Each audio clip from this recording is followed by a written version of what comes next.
Hello अस्सलाम वालेकुम अब्बू, कैसे हैं आप? हम लोग जो है ना अब अपना ये पार्लेस लुटेरे लुटेरे जो होते हैं ना, इन्होंने पकड़ लिया है। और ये मेरी आखिरी हुआ इसे अब क्या पता अब मैं आपसे बात ना कर पाऊँ, क्योंकि ये मारने के लिए लेके जा रहे हैं। मुझसे जो भी गलती हुई मुझे माफ़ कर दिएगा, मुझे माफ़ कर दिएगा। आयशा और बच्चों का ख्याल रखिएगा, उनको पढ़ा लीजिएगा, अच्छा कर लीजिएगा। और आप ये वॉइस नोट मुझे अमीन का जो है रिसीव हुआ था। सोशल मीडिया पर वायरल ये वॉइस नोट एक पाकिस्तानी सेलर अमीन का है, जो ओमान से सोमालिया जाने वाले एक ऑयल टैंकर पर सवार थे जब बहरी कज़ाकों ने इस पर हमला करके कब्जा कर लिया। ऑनर 25 नामी इस तेल बरदार जहाज पर 17 क्रू मेंबर्स मौजूद थे, जिनमें से 10 का ताल्लुक पाकिस्तान से। एक ऑयल टैंकर वेसल है, शायद ईरानियन ओरिजिन का, जिस पे इंडोनेशियन, पाकिस्तानी और कुछ और नेशनलिटी के क्रू मेंबर्स जो होते हैं, मर्चेंट नेवी के जो होते हैं लोग एहलकार, और वो थे। और इनको सोमाली पायरेट्स ने जो है वो हॉस्टेज लिया और उसके बाद जो है वो रैंसम डिमांड की गई है। जहाज पर सवार अमले के 10 पाकिस्तानी अरकान में से 8 का ताल्लुक कराची से है, जिनमें से एक यासिर खान की फैमिली में है, जिनकी अहलिया महविश ने अमले के साथ पेश आने वाले वाक़यात की रुदार, अमले की मौजूदा सूरत हाल और घर वालों से राब्ते की कहानी सुनी।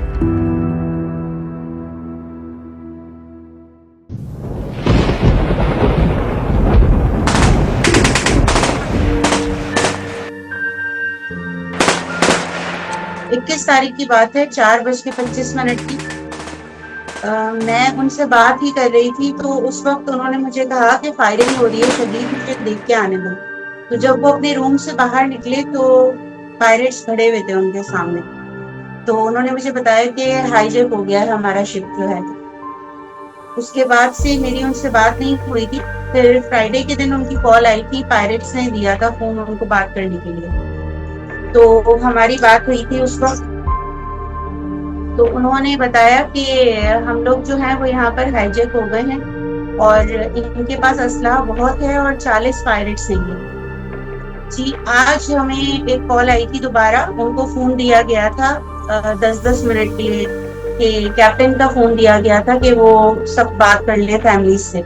तो उन्होंने बताया था अब हमारे पास पानी खाना कुछ भी नहीं है। स्पीकर खुला हुआ था और उनके साथ जो है वो खड़े हुए थे लोग। तो किसी भी किस्म की कोई इंफॉर्मेशन या इस तरह की चीजें देने मना किया था। बस उन्होंने ये बताया था कि हम लोगों का हाल बहुत बुरा है, एक ही छोटे से कमरे में हम सबको रखा हुआ है और खाना पीना भी अब जो है बिल्कुल नहीं है और अब तो पानी भी बिल्कुल खत्म पे है। मतलब अब ऐसा है कि अगर आज सब पी लेंगे तो कल पानी नहीं होगा।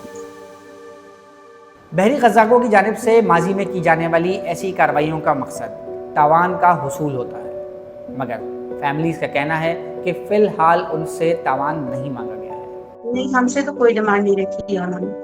अगर हुई भी होगी तो हमें इस चीज का इल्म नहीं है।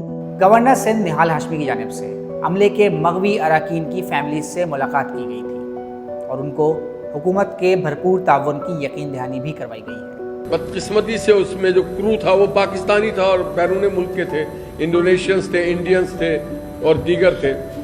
तो वो उनके इंटरनल मामला है जिसके लिए पाकिस्तान की रियासत ने, हुकूमत ने, फॉरेन ऑफिस ने अपना राब्ता कायम कर लिया है। वज़ीर आज़म शहबाज शरीफ साहब की हुकूमत जो है वो अपने जो भी शहरी हैं उनको लावारिस नहीं छोड़ती। हम उसके वारिस हैं और हम उनके साथ खड़े हैं और वो चीज़ जो उनके बाजियाबी के लिए होगा वो हम कर गुजरेंगे। मगर फैमिलीज का कहना है कि उन्हें फिलहाल हुकूमती सतह पर कोई पेशरफ नजर नहीं आ रही है और ना ही उन्हें किसी पेशरफ से आगाह किया जा रहा है। देखिए, गवर्नर साहब से मेरी मुलाकात हुई थी, बिल्कुल उन्होंने हमें अपना बहुत कीमती टाइम दिया था, लेकिन उन्होंने कहा था कि मैं इस पर जरूर वर्क करूंगा। मगर उस दिन से लेके आज तक मुझे कहीं से कोई कॉल नहीं आई है, ना मुझे कोई अपडेट मिली है। बस मैंने उनका वही स्टेटमेंट आज तक पढ़ा है जो उस दिन उन्होंने दिया था। इतना वक्त गुजर जाने के बाद भी अभी तक हमें मालूम नहीं है कि हुकूमत की जानिब से वो कौन सा फोकल पर्सन है जिससे खानदान राब्ता कर सकते हैं, या वो कौन सी कमेटी है जो हुकूमत ने नामजद की है पायरेट्स के साथ निगोशिएट करने के लिए, या कोई हेल्पलाइन है कम से कम जहाँ पे खानदान वाले या मीडिया राब्ता कर सके, अपडेट ले सके कि जी क्या प्रोग्रेस है इस मामले में। ये नौजवान जो हैं पढ़े लिखे नौजवान हैं, एक लीगल वे से एक हलाल की रोजी कमाने के लिए जो है गए थे, और उनको पूरी उम्मीदें होंगी। पाकिस्तान जो इस वक्त बैनुल अक़वामी सतह के ऊपर महवर बना हुआ है और खित्ते के अंदर एक बहुत अहम रोल अदा कर रहा है, और उसके करीबी ताल्लुकात बताए जा रहे हैं खित्ते की तमाम बड़ी ताकतों के साथ और बैनुल अक़वामी सतह पे सुपर पावर्स के साथ, कि वो कोई मसल पुल करेगा और अपने इन 10 शहरियों को सही सलामत घर वापस लाएगा। मज़ीद न्यूज़ अपडेट्स और डिजिटल स्टोरीज के लिए सब्सक्राइब करें डॉन न्यूज़ पाकिस्तान।